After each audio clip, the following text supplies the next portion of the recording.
do you want from me? I'm just blood and flesh and bones. I'm not an answer. Welcome to Mildly Entertaining at UNCW, the show where the Office of Military Affairs keeps you mildly entertained and more or less up to date on what's going on at UNCW. Your hosts are Joanna DeMott, the Military Liaison and Program Coordinator, and Melanie Nelson, the Military Student Services Specialist. Hi, Joanna. How are you? I'm great. Just ran back in from dropping a child off at a doctor's appointment. Got to drop them off nowadays because, mask requirements, not too many people in the building. And I'm here with you now. How are you today, Melanie? I'm good. It's kind of like the end of the week. We made it through most of the week. Still trucking. That's how I am today. Still trucking. I love that. And hopefully our guest today is still trucking as well. We have Jenny Ormsby, the Marine Corps Community Services Personal and Professional Development Advisor with Family Member Employment Assistance Program. So MCCS and FAMEP. Interesting. How are you today, Jenny? I'm doing well, thank you. Good job with that. That's definitely a mouthful. I try my best. I really am excited today with Jenny. Jenny helped me a lot in getting this position so that I can be recording today with Melanie. She knew about it before it popped up. She's an amazing resource for family members in the Onslow County, this whole like Eastern Carolina area. Jenny's office is on Camp Lejeune, and she is always ready and able to help any military spouses or family members find employment. You are in the office now, but can you tell me a little bit about how the pandemic changed your work environment? Yeah, so we actually were teleworking for 3 months. We were at home from March through the end of May, and I was helping with kids' school while also simultaneously doing my work as well. But we do a lot of virtual support anyways, even when we're in the office. So although I didn't do a lot of in-person or any Zoom one-on-one appointments with clients, I was still maintaining a lot of the services that we provide in person. And actually, I'm back in the office now, but we just were approved to telework last week. So now that the kids are back in school, I'll be able to provide some support as well. I won't be teleworking quite as much as I was before we were full-time, and this will be just once or twice a week. That's excellent. I know it's not easy to get that approval in MCCS. So that's fantastic, and I'm glad that you're able to help your kids, because this homeschool have provided that opportunity for us. Absolutely. I am going to awkwardly transition you over to Melanie, because that's how we do on Mildly Entertaining. She's going to ask you a couple of really hard-hitting questions. All right. They're not hard-hitting at all. I don't know why we keep saying that. They're very mild questions. And the first one is, what are you snacking on these days? So there've been a lot of transitions. There's been a lot of back and forth, a lot of waiting for paperwork to be approved so you can telework. What are you snacking on to help you get through that? In the office, I don't snack as much when I'm here, but at home, I'd say that my snacking often would relate to whatever was left on my children's plates at lunch.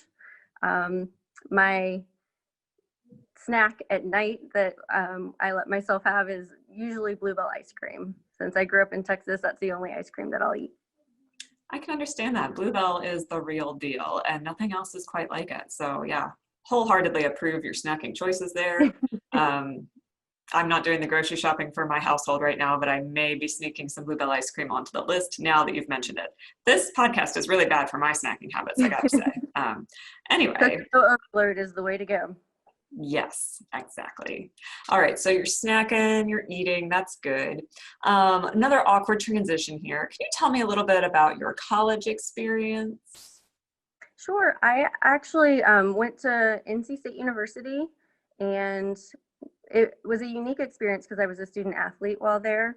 So it was a great opportunity for me to experience that as a non-traditional student and have an academic advisor. And so that's part of the reason that led me down the path that I'm in. But in school, I majored in psychology and sociology, went to Appalachian State to get my master's degree, and now I'm here as an advisor. Tell me more about that. You said that's part of the reason you wound up in this job. What's the transition there? So with my academic advisor as a student athlete, we had to schedule our classes around our practices and our games. And so we had specifically assigned academic advisors for athletes. And I went in as a zoology major and quickly realized in my first semester while playing soccer and doing biology and chemistry that was not my major of choice, or that I would be successful in that. So my academic advisor, while I was transitioning from that major, was very helpful to me in finding opportunities in classes that could fit what my interests were and what my skills were, and helped me realize, that I wanted to be in a helping career of some sort. And so ultimately I went into school psychology to get my master's degree, and I was working in the school system. So I worked in Western North Carolina, then I also worked in Pennsylvania, and then wound up in Craven County for a few years. But what the transition ultimately was that my academic advisor had always supported me so much that I had an interest in doing some sort of academic advising, either at the college level or at the school level.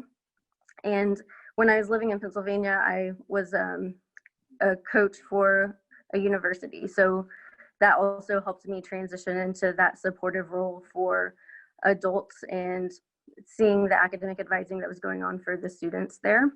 And then when an opportunity arose here to provide advising in the academic and the employment realms, I applied for, and when offered the position, took that opportunity. Shout out to academic advisors everywhere. Right. They can be wonderful. They really can, and they can make the difference. Obviously, it made a difference for you.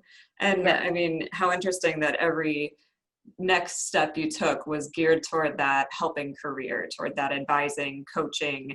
Let me see what resources I have and how I can connect you to them. Let me tell you about this thing that maybe you've never heard about and get you shifting and headed in the right direction. That is really cool.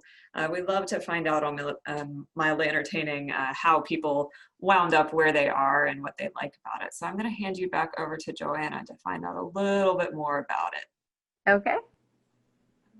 Jenny, what is your favorite thing about what you do? So I think it's got to be the success story. So we don't always hear back from our clients when they get a job or when they move away. But when we do hear, like, for instance, your situation, when I found out that you'd gotten the job that I had told you about, it's just so rewarding to know that people have found a job that they're passionate about, or that they were struggling to even get an interview. And not only did they get an interview after they received help from us, but they also got offered a position. Yeah, absolutely. I think that a lot of people come into the area thinking, I'll just use, Indeed or one of those tools to find a job, but it's not that easy. And no. I always encourage people to use the free resources that you provide, our military spouses, our military family members on base. Yeah, I'm glad that I'm one of your success stories, and I'm glad that made you happy, because it definitely changed my life for sure. What do you think some misconceptions are about what you do? Well, so interestingly, my colleague and I laugh a lot because we get clients in here that they're like, "Oh, I want a job like this. This seems pretty easy." Like they think that we just sit around the office and we don't do a whole lot, but it really is sometimes like emotional roller coaster for us, because we feel the emotions of our clients, and so I don't think it's quite as easy as what people see it to be. So it's not as easy as you think. No, definitely not. And it's a lot of connecting with outside resources in the communities, a lot of networking and that type of thing. And then also being able to advertise our services. I think what you have been such a benefit to us, because you promote our program and tell people about our program, but we find so many people that don't know about our services at all. And it's disheartening because there's so many opportunities for them to learn about it. And we go to events and we have so many people representing us and telling about the FMEET program, but we just hear so many spouses that are struggling, or we even see it on online platforms where the spouses will get out there and say that they're looking for a job, and they don't know about any resources that are available. Yeah, you really do go above and beyond trying to find ways to market yourselves creatively, because working in an environment where people rotate in and out so frequently, somebody who has a success story isn't able to tell their buddy. It's not like being in the civilian world where you're going to have the same people running around all the time. You've got people who are coming to you maybe on their last year of their spouse's tour, and they're not going to be able to advertise for you, as is so popular in the military community. Word of mouth is the way to be. So I'm happy to do that. That's always my first step. And having you there and knowing what wonderful service you provide and how you do go above and beyond makes it easy for me to recommend that they come see you guys for sure. Do you have an interest that you would consider a passion? Outside of my profession, I would say it's definitely soccer, because I grew up playing. It took me to college and ultimately was the reason I met my husband. And I continue to coach now. I'm able to coach my kids currently. So I think that outside of the profession, definitely soccer and coaching and demonstrating how people, it's not just the sport itself, but it's also the camaraderie with your teammates and learning how to juggle school and soccer and all those types of things. So there's lots of opportunities for learning and life lessons in soccer. Now, in my job, I think just my passion would certainly be with helping others. That's always been my goal, whether it was in school psychology and working with students, or now in helping people find employment. I just love knowing that I've made an impact on someone's life. I'm sure that everybody in the community is grateful for soccer coaching. I know when I've taken the opportunity, their parents are always super grateful. Now that's a tough job too, though. Being a soccer coach is a lot of work. So I know they're definitely grateful, but it's nice that you're able to bring that passion and still be able to help others while doing that too. Very cool.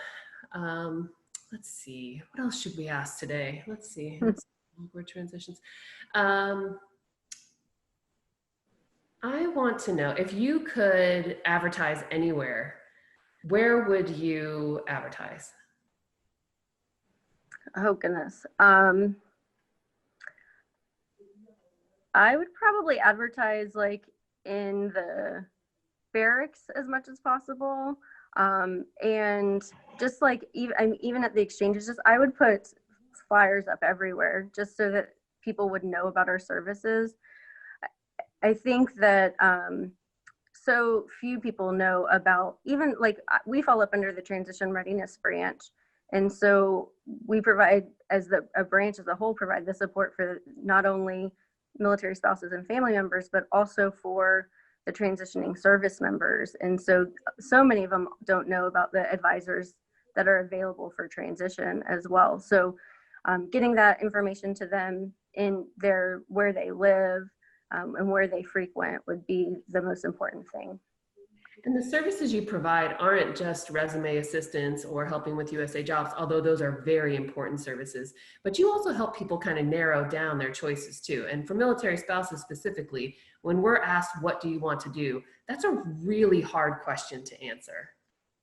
Right, because military spouses have to reinvent themselves every time they relocate anywhere. And so we get so many people that come in and say, when we ask the question, what do you want to do? They're like, anything, I just want a job. And so we do have to kind of identify where their skill set is and also what's available within the community, because there isn't a whole lot specific to what many spouses are looking for.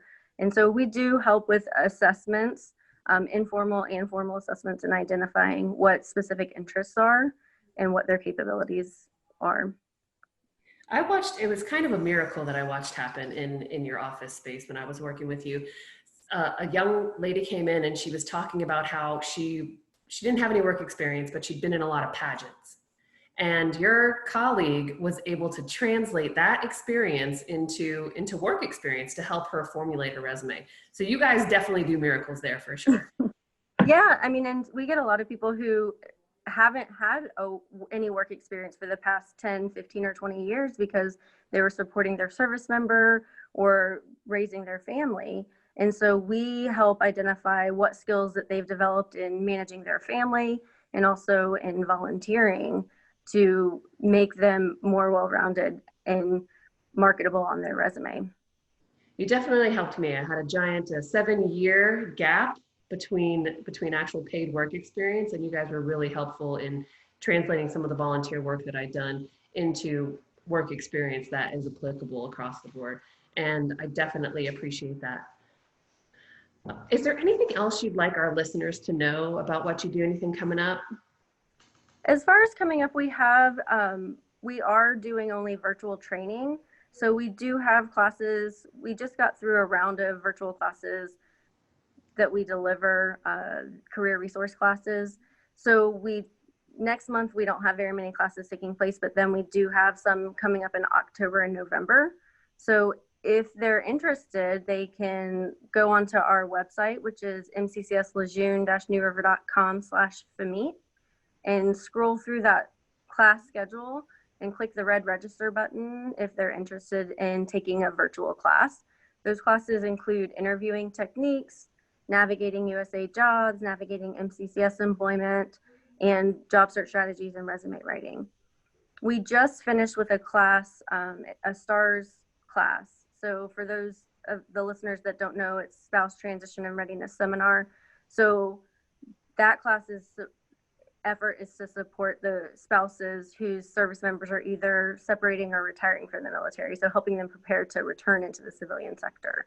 And so we had that class 2 days ago, and we have another one coming up in September. So fantastic. And we'll make sure that we include the link to the site in the show notes on our YouTube channel. It has been fantastic having you on, Jenny. Thank you so much. Thank you for having me. I appreciate it. Yeah, you know what I really appreciate about what you shared today, Jenny, is the idea that all of the work you do involves so much emotional labor in addition to the actual work. So it's really easy in today's work world, especially when we all went to teleworking, to be like, well, if you can do it on a computer, is it even really work anymore? Like if you're just sending emails or just sitting in Zoom meetings, does that even count as work? If you ask my preschooler what mama does for work, he will simply say computer, because that's where I am located when I'm working, from what he knows. And it's just interesting that people look at it and say, oh, but that's so easy. Why can't I just have your job? I actually had somebody walk into my office one day off the street and say, well, why don't I have your job? Oh, wow. It's like, well, because actually I'm working my job right now. There isn't a vacancy, logically speaking here, logic for the win, right?